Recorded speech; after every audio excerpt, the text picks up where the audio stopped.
નમસ્કાર મિત્રો, આપ જોઈ રહ્યા છો જનવાણી ડિજિટલ ચેનલ. હું આપનો હર્ષદ સુધાર. કડી તાલુકાના વિસલપુર ગામે વાગ્યો ભક્તિનો નાદ. રામદેવપીરના નવરાત્રિ મહોત્સવનો થયો પ્રારંભ. વિશાળ ભક્તોના હૃદયમાં ઉમંગની કિરણ. ગામમાં ગુંજ્યો ભજન કીર્તનનો મીઠો તરંગ. 24/8/2025થી રવિવારથી થયો છે રામદેવપીરની ભાદરવા સુદ નવરાત્રિનો આરંભ. તો રોજ રાત્રે જામશે સંતવાણી, લોકડાયરો અને ભજન સંધ્યા. સવારે આરતી, મધ્યાહ્ને પ્રસાદ. ગામજનો સાથે ભક્તિનો ઉમંગનો નિરંતર સાધ. આ ભવ્ય મહોત્સવના પાવન અવસર પર સમસ્ત વિસલપુર ગામ પરિવાર કરે છે હાર્દિક આમંત્રણ. આવો પધારો, જોડાઓ, ભક્તિનો આનંદ માણો, શ્રી રામદેવપીર ચરણોમાં મન અરખાવો. તો વિસલપુર ગામે ભવ્યાતિ ભવ્ય ભાદરવા સુદ નિમિત્તે 9 દિવસની નવરાત્રિનો પ્રારંભ થઈ ગયો છે. કડી તાલુકાનું વિસલપુર ગામનો હું વતની છું, ઠાકોર બળદેવજી રવાજી. આ રામાપીરનું મંદિર, કારણ કે હું 11 વર્ષનો હતો અને આ મંદિરે જ્યોત પ્રગટ કરેલી છે. આ જગ્યા બહુ પ્રસાદવાળી જગ્યા છે. આ દરેક ગામના ભાવિ ભક્તો સાથ સહકારથી અમે આ રામાપીરને માનીએ છીએ અને સાથ સહકારથી મોટું કામ કરીએ છીએ. કોઈ અમારી જ્ઞાતિ કે જાતિનો કોઈ ભેદભાવ અમે રાખતા નથી. ગામના સર્વે જાતિના માણસો અમને સાથ અને સહકાર આપે છે. આ મંદિરની જૂની જગ્યા રણુદાથી જોગી મહારાજ આવેલા. આ નિયમને રાતવાસો કરી અને રામાપીરની સ્થાપના કરેલી. આ રામાપીરની સ્થાપના કરી અને આ મહારાજ કઈ જગ્યાએ જાય ગૌમાને ખબર નથી. અમે કાલેથી સોલંકી આવી અને આ ગામની અંદર આ ગૌ વસાવી અને આ મંદિર જોઈ એટલે અમે દીવો અગરબત્તી ચાલુ કરી અને આ રામાપીરનું મંદિર પર ગામવાળાએ સર્વે વિચાર કર્યો કે ભાઈ આપણે આપણા તાલુકામાં પણ જો દર્શન કરે એવા રામાપીરનું મંદિર હતું નહીં. એટલે અમે એક નાનું મંદિર કરવાની યોજના કરી અને ગામવાળાનો સાથ સહકાર, સર્વ જાતિનો સાથ સહકાર લઈ અને અમે આ કામ હાથ ઉપર લીધેલું.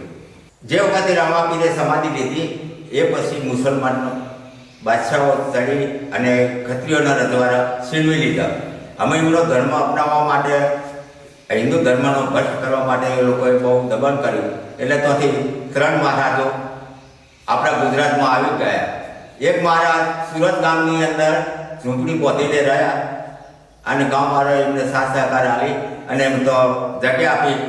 એ અત્યારે ગોદર બાપુ તરીકે મંદિર ઓળખાય છે. બીજા મહારાજ અમારા વિસલપુરની ઝાડીમાં આવીને સુપોના અને થોડા દિવસ રહી અને કઈ જગ્યાએ જાય અમને ખબર નથી. ત્રીજા મહારાજ અહીં મદ્રીસના ગામ ગયા અને મદ્રીસના ગામની અંદર જગ્યા બનાવી અને એ જગ્યા અત્યારે હાલે બંધ પ્રખ્યાત છે. અમે જ્યારે નાના બાળકો 11 વર્ષના હતા અને ભક્તિ ભાનમાં અમે બધા સમૂહમાં ગોઠવાઈ ગયા એટલે આ રામાપીરના મંદિરે આવી અને અમે ભક્તિ કરવા માંડ્યા. એ 68ની સાલ હતી. 1968ની સાલમાં આ મંદિરે આવી અને આ મંદિરને જ્યોત પ્રગટી અને આ મંદિરની જગ્યા અમે જાહેર કરી. તો આથી તો કોઈ લોકોને પણ ખબર હતી નહીં આ જગ્યાની અને આ જગ્યા બહુ પ્રસાદધારી જગ્યા હતી. પછી ગામ લોકોને અમને બહુ ઘણો સાથ સહકાર આવ્યો અને અમે પછી ધીરે ધીરે જેમ દિવસો જાય એમાં અમારી શક્તિ પર મળે મોટું કામ આગળ વધારતા ગયા. મહેનત તો સૌના સાથ સહકારથી ઘણી કરી.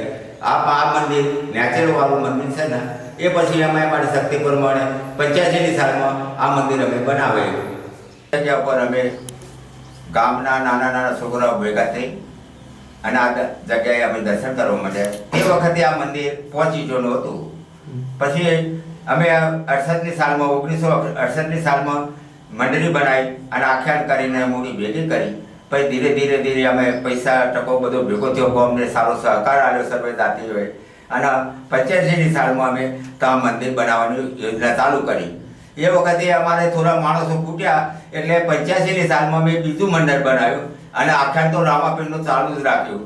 કારણ કે 68ની સાલમાં 85ની સાલમાં પણ રામાપીરનું પાત્ર હું જ બજાવતો હતો અને આ જગ્યા આગળ અમે વધારતા રહ્યા. આ વધારવાનું કારણ એ કે આપણા ગામના માણસો સારું જીવન ગુજારે, વ્યસનોમાંથી મુક્ત થાય, સારો વિકાસ કરે, ભણે ગણે, એમની બુદ્ધિ સુધરે, એ માટે આ કાર્ય અમે હાથ ધરેલું છે. આટલા માટે ગામના કડી તાલુકામાં હાલ અમારું વિસલપુર ગામ હંપેલું છે. કોઈ જાતિ નાતિનો અમારે ભેદભાવ છે નહીં અને સર્વે લોકો અમને સાથ સહકાર ઘણો આપે છે અને જોઈ આપી રહ્યા છે. એ પછી અમે ઉંમરલાયક થયા એટલે અમે 2016-17 વિચાર કર્યો કે ભાઈ આપણું આખ્યાન આમાં બંધ થઈ જાય. એટલે છોકરાએ કીધું કે તમે આમાં આખ્યાન કરશો નહીં તો અમને તાલીમ આપો. એટલે 16-17 સાલમાં અમે તાલીમ આપી અને ત્રીજું મંડળ ચાલુ કર્યું અને આખ્યાન ચાલુ રાખ્યું. છોકરા ગામો ગામ આખ્યાન કરીને બહુ મહેનત કરી અને મૂડી ભેગી કરી. એટલે વિચાર કર્યો કે ભાઈ અમારી તો આશા ઘણી હતી મંદિર મોટું બનાવવાનું, પણ આ એ અમે પૂરું કરીએ છીએ નહીં. તો અમે તમે કમાણા તો આપણે રામાપીરનું જૂની જગ્યા મોટા કુવાવાળી જગ્યા આપણે મંદિર મોટું બનાવો. એટલે છોકરોએ ઉપર જગ્યા 16-17 સાલમાં ઉપર મંદિર મોટું બનાવ્યું. આ મંદિર 2016-17 સાલમાં અમારા બાળકોએ અમે એમને વહીવટ આપી દીધો એટલે મહેનત કરી અને આ મંદિર બનાવેલું. પછી ધીરે ધીરે એમને 2020 સાલમાં આ મંદિરને ભગવાન રામદેવપીરની મૂર્તિની સ્થાપના કરી અને આ જગ્યા દરેક ભાવિ ભક્તોને દર્શન કરે એવી જગ્યા મહા મહેનતથી આ બાળકોએ બનાવેલી. અને અત્યારે હાલે અમારા બાળકો એવી મહેનત કરી રહ્યા છે તે રાત દિવસ રામાપીર માટે ચૂકી જ પડ્યા છે. પછી અમે 2020 સાલમાં મૂર્તિની સ્થાપના કરી એટલે આરતી તો કરવી પડે.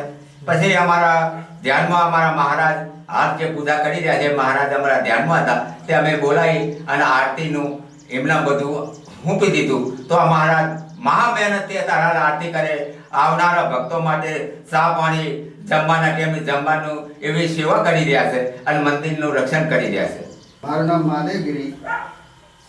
આ 2020 પ્રતિષ્ઠા થઈ મંદિરની મૂર્તિ પ્રતિષ્ઠા ત્યારથી હું આરતી પૂજા કરું અને ગામજનો મને અહીં પૂજારી તરીકે લાવ્યા ત્યારથી હું સેવા આપી રહ્યો છું. સંત સાધુની સેવા કરું છું, ભક્તોની સેવા કરું છું, ટાઈમે ચા પાણી કરાવું છું અને ભક્તોને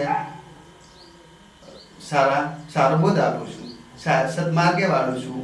આ મંદિર બનાવવા માટે ગામવાળાએ વિચાર કર્યો કે ભાઈ આપણે રામાપીરે નાનું મંદિર છે ને મોટું બનાવવું છે એટલે અમારે કારીગરની જરૂર પડી. એટલે બાળકોએ સંજયજી ઠાકોરના મંદિરના કારીગર હતા એમને લાવી અને એમના હાથે આ મંદિર બનાવરાયું છે.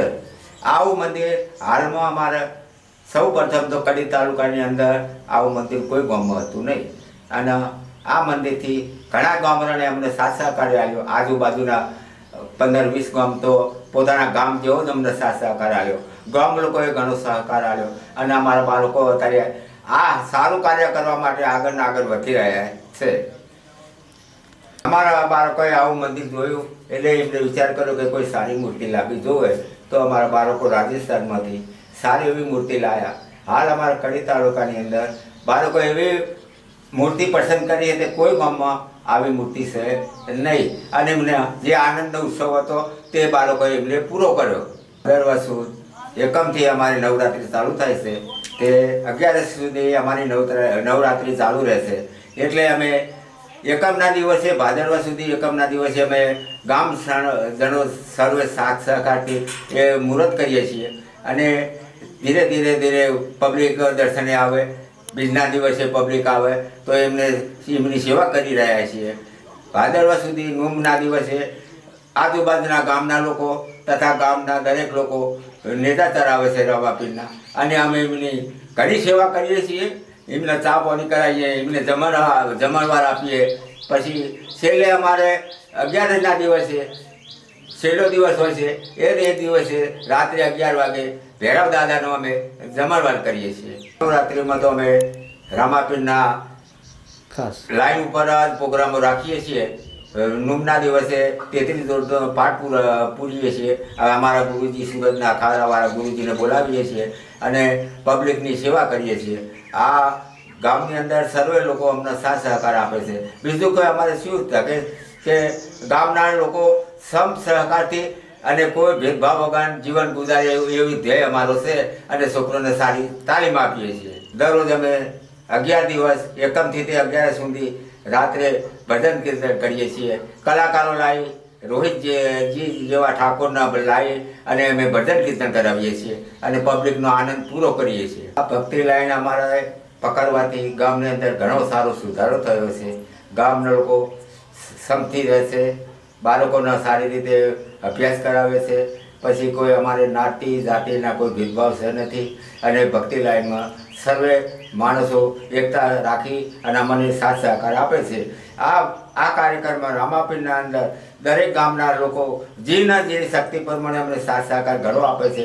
આજુબાજુના ગામના ભાઈઓ તથા બહેનો પણ અમને સારી રીતે માને છે અને આ લાઈન અમે એવી પકડી છે તે ગામના વિકાસ માટે અમે જે અને આપણા ધર્મો હચવાય એ ધ્યેયથી જ અમે હાલે આ પ્રોગ્રામો કરી રહ્યા છીએ. આ ભક્તિ લાઈન પકડવાથી બાળકો નોકરી ધંધો કરશે, વ્યસનો દૂર કરશે અને અભ્યાસમાં પણ આગળ વધશે.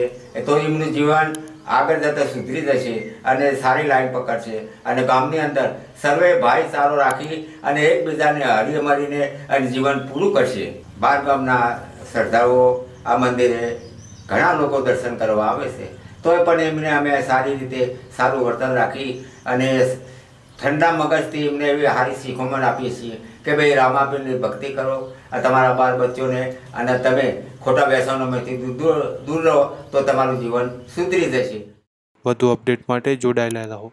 જો તમને આ અપડેટ્સ ગમે હોય તો વિડીયોને લાઇક કરો, શેર કરો અને જનવાણી ચેનલને સબસ્ક્રાઈબ કરવાનું ભૂલશો નહીં.